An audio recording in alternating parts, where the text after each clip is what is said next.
বৌমা, তুমি কোথায় যাচ্ছ? মা, রান্না করতে যাচ্ছি। তোমার এই অবস্থায় একদম রান্নাঘরে যাবে না, আমি তো আছি।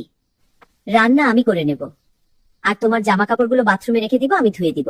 এই অবস্থায় একদম নিচু হয়ে জামা কাপড় ধুতে যাবা না। আচ্ছা মা।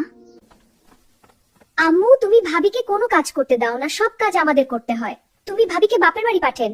তোর ভাবিকে কিভাবে বাপের বাড়ি পাঠিয়ে দিব? ওর মা অসুস্থ, ওখানে ওর দেখাশোনা করার কেউ নাই। সে তো সারা বছর কাজ কাম করে রান্না বান্না করে আমাদেরকে খাওয়ায়, আমরা কি এই কয়েকটা মাস তার সেবা করতে পারি না? ও আমার আরো একটা মেয়ে, এইসব কথা কখনো মুখেও আন না। আমি পরিষ্কার বলে দিচ্ছি, এই বিষয়ে আর কোনো কথা না, বুঝেছিস? হ্যাঁ মা। বৌমা, বাবু কি ঘুমাইছে নাকি? হ্যাঁ মা, বাবুকে ঘুম পাড়ায় আসছি। আপনার একা কাজ করতে তো কষ্ট হচ্ছে, তাই না? তাই আসলাম আপনার সাথে হাতে হাতে কাজ করতে। না না, তোমার কিছু করতে হবে না, বাবু ঘুমাক। তুমি তাড়াতাড়ি গোসল করে এসে বাবুর পাশে গিয়ে ঘুমাও, ও তো সারা রাত ঘুমাতে দেয় না। আমি এদিকে সব করে নিব নে। আল্লাহ, ভাগ্য করে এমন একটা শাশুড়ি পেয়েছি। আল্লাহ, তুমি দেখো আমার দ্বারা সে যেন কখনো কষ্ট না পায়। বৌমা, বৌমা! কি হয়েছে আম্মা?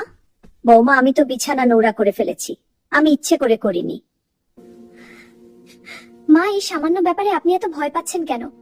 আপনি অসুস্থ মানুষ, বিছানা না হয়ে একটু নোংরা হয়ে গেছে, তাতে কি এমন হয়েছে?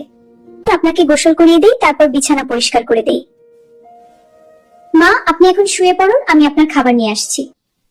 বৌমা, আমি ভাগ্য করে তোমার মতো একটা বউ পেয়েছি। এই যে বিছানা সারাদিন কতবার যে নোংরা করি, তাও তুমি রাগ করো না। তুমি আমাকে সুন্দর করে পরিষ্কার করে দাও। মা, আমি যখন এই বাড়িতে প্রথম বউ হয়ে এসেছি, তখন আপনি আমার সাথে যে সুন্দর ব্যবহার করেছেন, আমার গর্ভকালীন সময়ে আপনি যে আমার সেবা করেছেন, আমার ভাগ্য ভালো যে আমি আপনার মতো শাশুড়ি পেয়েছি। আপনি যৌবনকালে আমার সাথে যেমন ব্যবহার করেছেন, আমি বৃদ্ধ বয়সে আপনার সাথে সেই ব্যবহারটাই করছি।